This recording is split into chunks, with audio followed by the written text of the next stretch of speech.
I mean, I know there's... I should take it back. I really don't want to see a revival of Lois and Clark. I know that they are bringing back that Helen Hunt, Paul Rasner show. Something About You, I think is what it's called. Which I don't know why. They're both like 100, and I don't know why they had to bring that show back.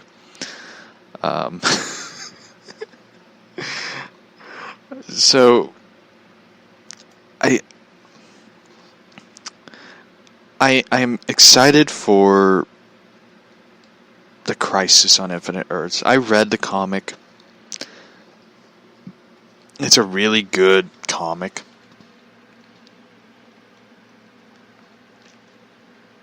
I think it's really fucking cool that Routh is playing two different characters, along with Tom Cavanaugh, who's playing three different characters. And Stephen Amell's playing multiple different versions of Oliver Queen. They need to give Tom Cavanaugh an Emmy for playing multiple different people. I'm still hoping the Harrison Wells, who is actually a... I know this is going to be a funny joke, but it's going to be kind of cheesy but funny. But I hope the Tom Cavanaugh who is Harrison Wells, but is known as Ranger John Smith of Yogi Bear. I hope they bring him in. They bring in Yogi Bear. Hey, boo-boo. That is my Yogi Bear impression, by the way, so you're welcome. I think it's interesting that... It's interesting and exciting that there is going to be different, versions of Clark Kent and Lois Lane. Of course, Erica Durance, who played Lois Lane in Smallville, is coming back as well to play Lois. John Cryer, God help us all, is going to be playing Lex Luthor again. I'm sorry, I don't like John Cryer. I know there's a lot of people who love John Cryer. John Cryer has that face that I just cringe at, who I find annoying. And I know a lot of people who are telling me, he did a great job as Lex. But anytime I see him, I just think of 2.5 Men, where I just wanted to punch the shit out of Alan. Because he was fucking annoying.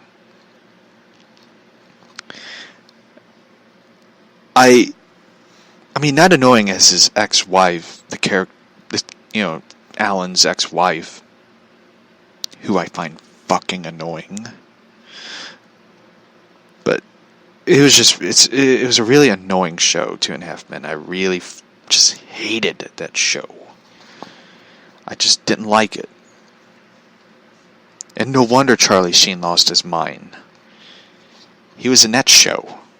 If you were in that show for 9 seasons, you would lose your mind too. Drink tiger blood, and do a lot of drugs, and say winning a lot. But it was just an annoying show. I'm happy that it's dead. But we got Kevin Conroy playing Bruce Wayne. Burt Ward is playing a unknown character. I definitely believe it's going to be Robin, a much older Robin from the 60s Batman.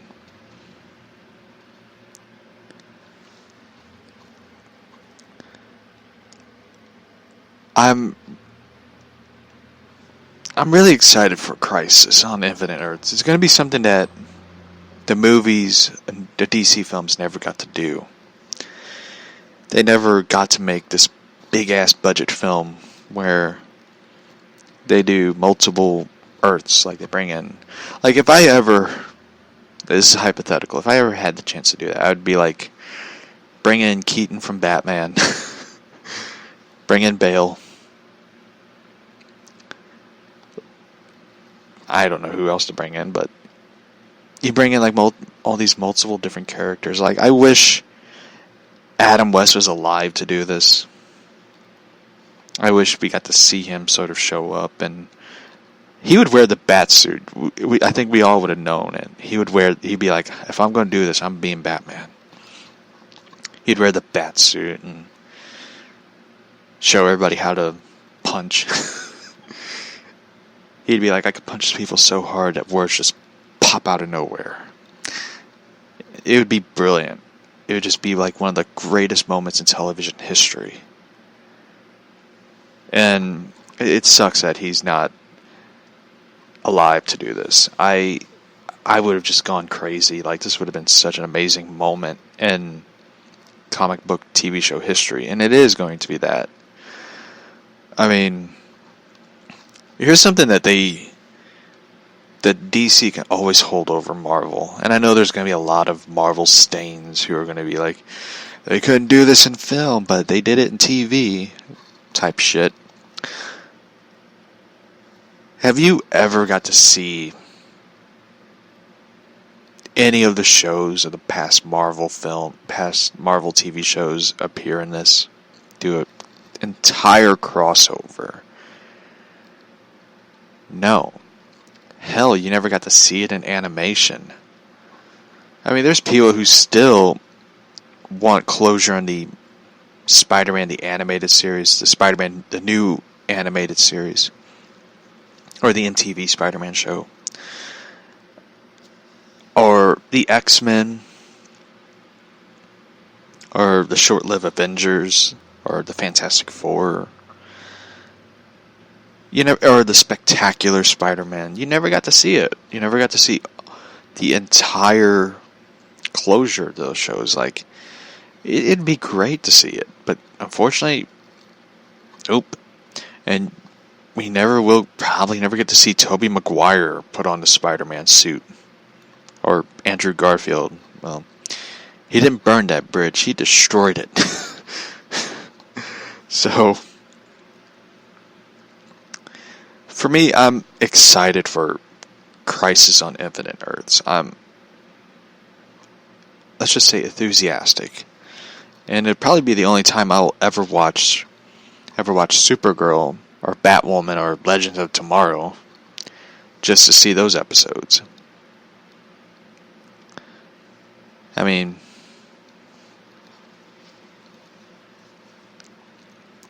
I think it's going to be exciting.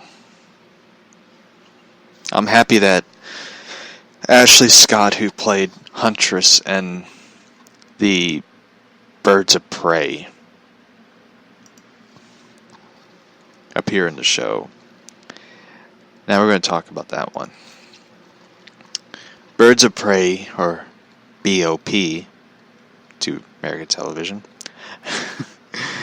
American television debuted on October 9th, 2002 on the WB network. For those who don't know, before they became CW, it was the WB.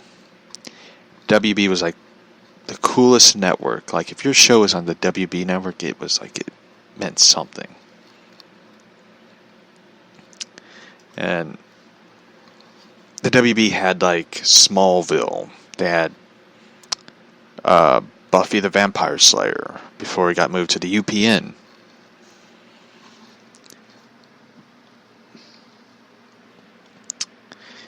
It had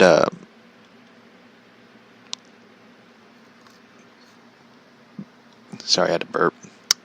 The WB had like shows like Seven Heaven, Everwood, which was a good show, by the way. Reba, One Tree Hill, Charm, Dawson's Creek, Smallville, like I mentioned, Angel, Savannah, which really didn't even last that long. Roswell, but it got moved to the UPN along with Buffy. It had comedies such as The Blue Collar TV, which I was guilty of watching that one.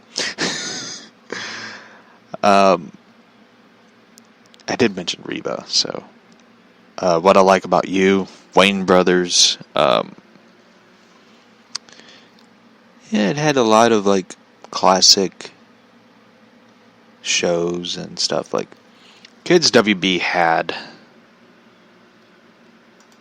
Whoops, we went back. Remember, they had like Earthworm Jim, Baby Looney Tunes, The Batman, Scooby Doo and Scrappy Doo, Static Shock, Batman Beyond, Bugs and Daffy, which I remember that one.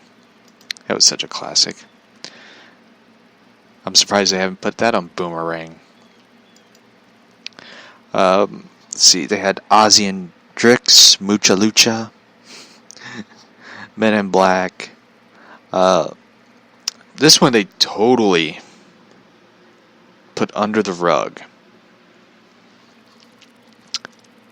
Loontastics Unleashed. They had Teen Titans, the new Batman Adventures, the Mummy animated series, the new Batman / Superman Adventures. Like they had a lot of shows back in the day. Sailor Moon in 2001 they aired that one. They had Pokemon. I don't know why. Batman the animated series, like Animaniacs. Like they had a lot of classic shows on the WB. So there's your history on WB, by the way. I highly recommend the Mummy animated show. It was really, really good. It's kind of like Indiana Jones, but animation. So it kind of picks up after the Mummy returns. So anyway, the Birds of Prey. It was a show that I have it on DVD, but it's also on the DC Universe streaming thing. But it's on DVD if you don't have the DC Universe streaming platform. Which I don't know how it's not all over the world. Like, if it's that important, why not have it all over the world to watch it? So, the show is about... The plot outline is... The series is set in a new Gotham, several years after the apparent abandonment by Batman. In his absence, Oracle, Barbara Gordon, Huntress, Helena Kyle, has taken over his war on crime. They are joined by Diana Redmond, a telepath, after she assists the defeating of Larry Kettley. Alfred Pennyworth serves Helena as she inherits the Wayne estate. Detective Jesse Reese, a police officer, confronted with his crimes and alibi abilities he cannot explain. His abilities he cannot explain. The central concept is about metahumans, and basically Helena sort of has the powers that Selena Kyle had in Batman Returns. And watching the show,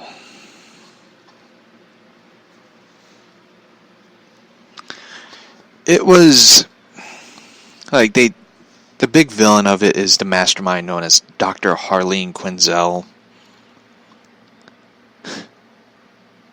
who is Harley Quinn, for everybody who don't know, but everybody knows. The show wasn't really that bad.